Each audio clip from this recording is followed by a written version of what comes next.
ng review, i-assess yung proseso dahil po sa inyong mga kaalaman. Yes, Your Linipat na Honor. po kayo. No. I was with Land Bank DOTR na during the congressional hearing. Yes.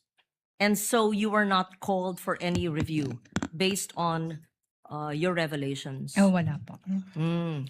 Okay. So I had many questions. I was supposed to ask you, anong saklaw ng review, ano ang security arrangements, documentation, reporting requirements. But if you're not familiar with the review, so you will not be able to answer. So do we assume then that the process is still the same?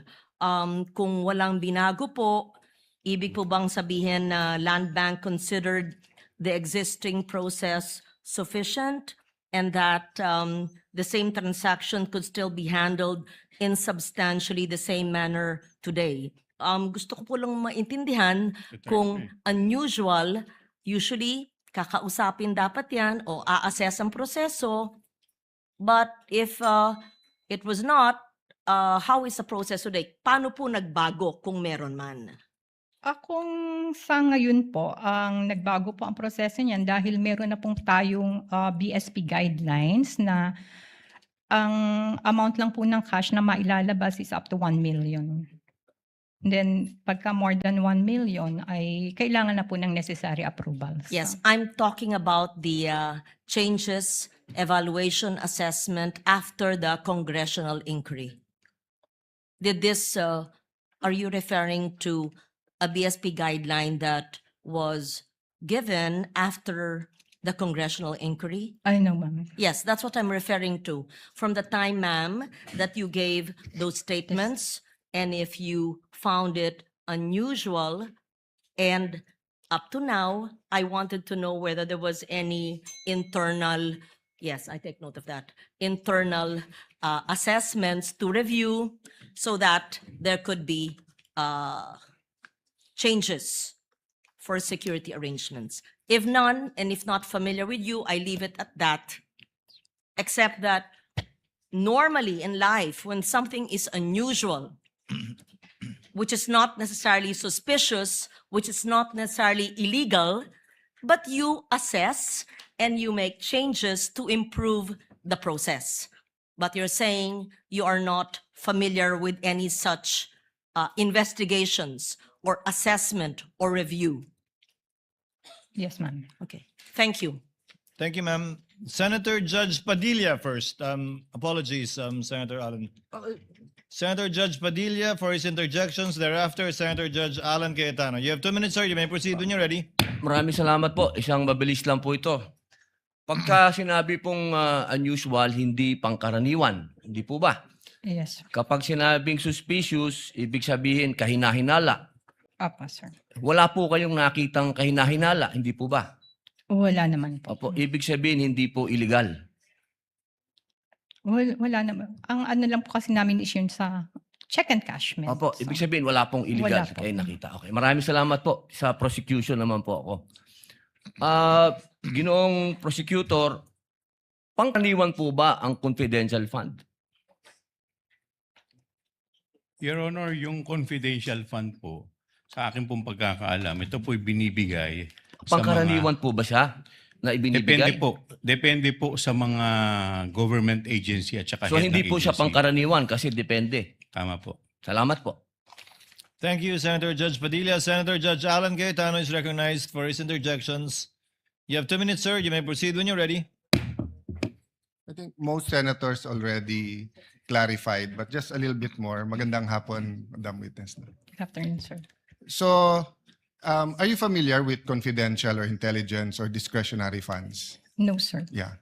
So, yung usual or unusual, depende kung saan ka naka-assign. Kasi for example, kung sa Malacanang ka naka-assign, and parating may intelligence funds ang Malacanang, and whether, I don't know how much they usually withdraw, whether it's 25, 50, 100. So if they always do it, then it's usual, right? Yes, sir. If they don't, if it's just a one time that year, oh, unusual, bakit suddenly, right? So whether it's you or the previous witness, ang tinatanong lang namin kung usual sa branch niyo. Di ba in your case kasi you've been assigned to different branches handling different agencies, but not all agencies have confidential funds. So Yes. so yung pag tinanong sa'yo usual, you're just being honest kung again, kung if it's usual or not usual or unusual, right? Yes, Or sir. put it another way, di ba? If you're a kind of person that you love everyone, then I'm first time ko pumunta sa branch mo, I love Alan, then it's usual. Di ba? Sabi nga ni Tom Jones it's not unusual to be loved by you. Di ba? Kung yun yung usual. If you're the type of person naman that you don't like anyone, then suddenly I go to your branch, sasabihin naman ng mga tao doon, ma'am, medyo unusual, ba't mo nagustuhan siya? Di ba? So I think yun din yung isang clarify ni Senator Tulfo, ni Senator Lacson, etc. Na iba yung suspicious and covered kasi may legal implications yon. Yung usual, unusual, we're just trying to get to the truth of what's happening here. So the other point what I want to make is that siguro sa prosecution ko na to itanong dahil we're all legislators here, Honorable Chua, no? Is it usual for DepEd to have confidential funds? Your Honor, I believe that this is the first time that Yes. DepEd received confidential Yes, funds, Your in Honor. fact, here in the Senate, in caucus, ako lang halos ang nag-object. I think 2 lang kami o 3. Ang sinabi ko nun sa chairman namin ng Committee in Finance, if the Vice President needs that amount, let's put it all in OVP, same amount na nire-request niya kasi at least dun usually naman talaga meron kasi nga or pwede kasi Vice President siya. And then kung siya ay nasa Security Council or kung siya ay nasa any law enforcement, ang argument ko noon, if you put it in DepEd, paano pag napalitan yung secretary? Will we continue it, etc.? So anyway, I just agree with the other senators here that as we go along, let's help the public understand the difference between covered, suspicious, and usual, unusual. Para lang walang conclusions that are made that are prejudicial to either the prosecution or the defense. Thank you. Thank you, Your President Thank you, Lacson. Senator Judge Cayetano. There being no other senator judges who wish to make interjections, Ms. Camposano, you are excused, ma'am. Thank you very much for your time and your cooperation. Salamat po sa inyong pakikilahok sa pagdinig na ito ng impeachment court. You are excused, ma'am.